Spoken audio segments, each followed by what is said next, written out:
What's up, guys? This is TheKephas.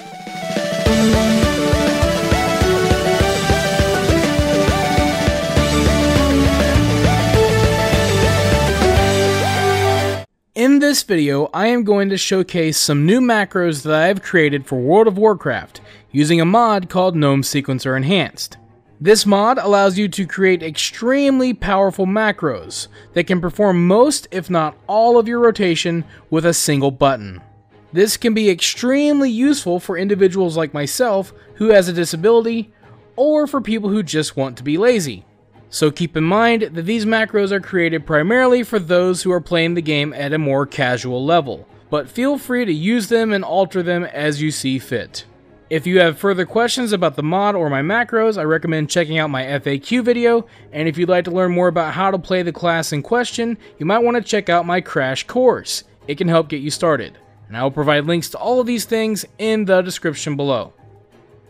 Today we're going to check out the macro that I have created for Arcane Mages, and in the past, Arcane Mages have been somewhat difficult for me to macro, and that's just because, like all mages, you have certain abilities that you only want to use in certain situations, and pretty much none of your abilities have a cooldown. So this is going to go just about as well as every other mage macro has gone, which is actually pretty well nowadays that I've, embraced the mod cast line. So let's go ahead and take a look at the macro and I'll show you what I mean. So we type /GS to open up Gnome Sequencer, and the one that you will be importing is called Kef Arcane.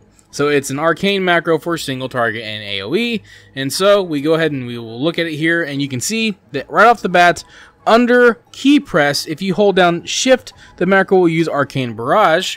And that's when you want to, you're building up the arcane charges, with Arcane Blast, and then you want to use those charges so you're not using up too much of your mana with Arcane Barrage. And so that's kind of the idea there. And then when you have a clear casting proc, you can hold down Control to use Arcane Missiles.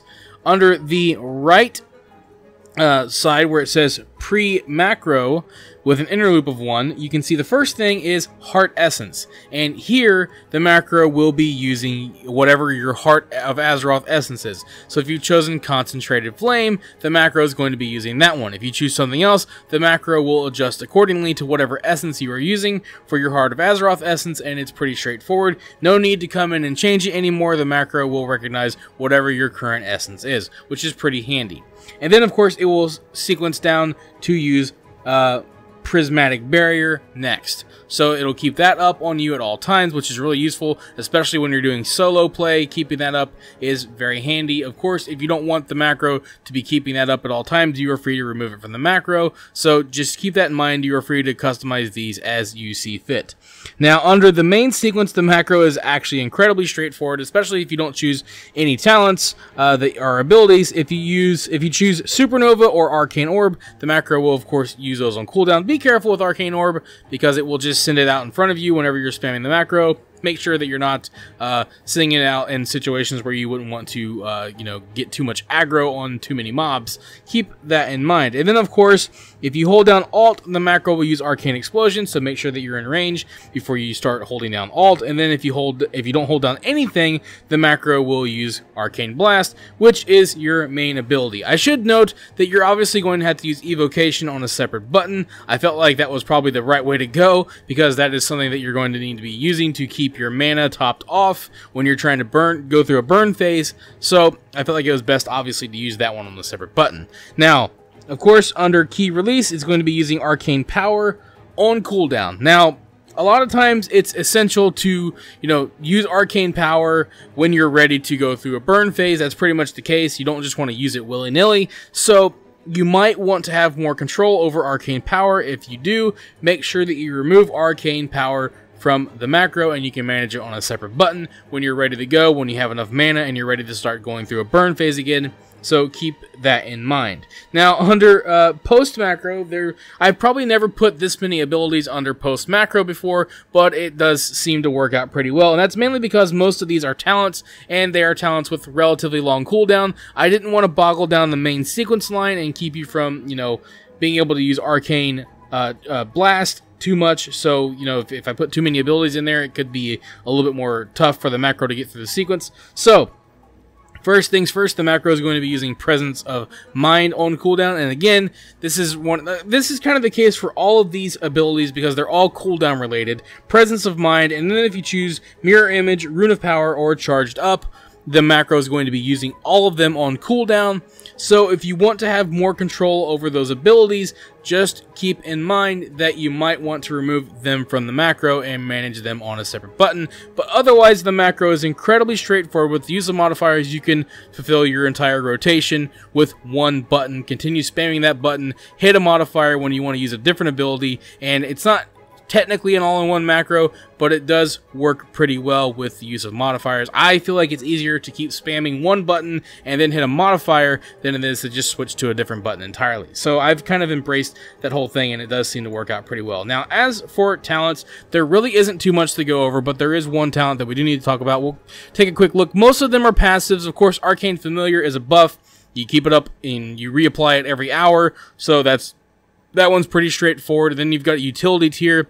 All of these abilities are included in the macro.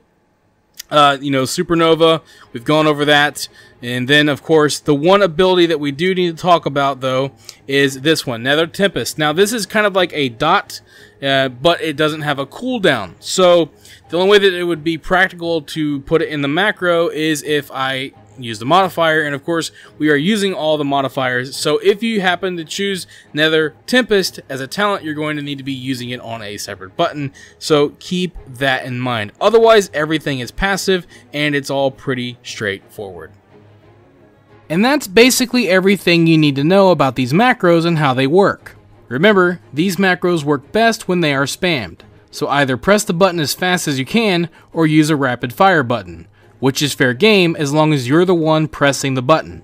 As powerful as these macros are, they are far from perfect. So, if you want to play the game at a high level and get the most out of your class, I highly recommend that you play the game without these macros. But, if you'd like to get started with Gnome Sequencer Enhanced, you can do so by downloading and installing the mod. A link can be found in the description below. Along with it, you will find payspin links for any macros featured in this video. If you'd like to use them, simply click the link and you'll be taken to a raw pastebin of the macro. Select the entire macro, copy, log into the appropriate class, type /GS to open the Gnome Sequencer screen, click on Import, paste the macro into the available space, make sure that Automatically Create Macro Icon is checked, and click Import.